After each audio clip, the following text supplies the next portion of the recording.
নীলফামারী ক্যাম্পের র্যাব ১৩ মাদক বিরোধী বিশেষ অভিযানে ২০০ পিস ইয়াবা ট্যাবলেট সহ মাদক কারবারিকে আটক করেছে র্যাব। বিস্তারিত দেখুন রংপুর প্রতিনিধি রফিকুল ইসলাম সাবুলের প্রতিবেদনে। ক্যামেরায় ছিলেন জিয়ারুল ইসলাম জিয়াম। র্যাব নিয়মিত অস্ত্রধারী সন্ত্রাসী, সংঘবদ্ধ অপরাধী, মাদক ছিনতাইকারী, প্রতারক, ডাকাত সহ নিষিদ্ধ ঘোষিত জঙ্গি সংগঠনের বিরুদ্ধে র্যাবের ব্যাপক অভিযান অব্যাহত থাকে। শহর সহ প্রত্যন্ত গ্রাম অঞ্চলকে মাদক মুক্ত করতে র্যাবের অভিযান অব্যাহত।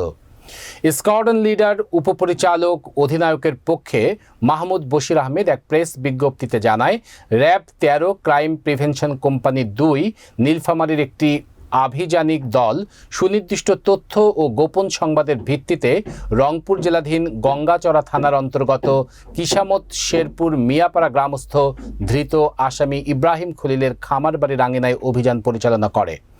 অভিযানে ২০০ পিস ইয়াবা ট্যাবলেট উদ্ধার এবং মাদক কারবারি ইব্রাহিম খলিলকে আটক করা হয়। ইব্রাহিম খলিল শেরপুর গঙ্গাচড়া থানাধীন মিয়াপাড়া বেদগাড়ির আয়ুব আলীর ছেলে।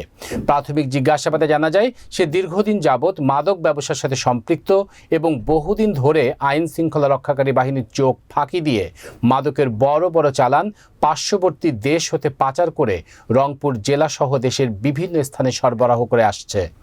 ধৃত আসামির বিরুদ্ধে রংপুর জেলার গঙ্গাচড়া থানায় মাদকদ্রব্য নিয়ন্ত্রণ আইনে একটি মাদক মামলা দায়ের করে আসামিকে সংশ্লিষ্ট থানায় হস্তান্তর করা হয়েছে।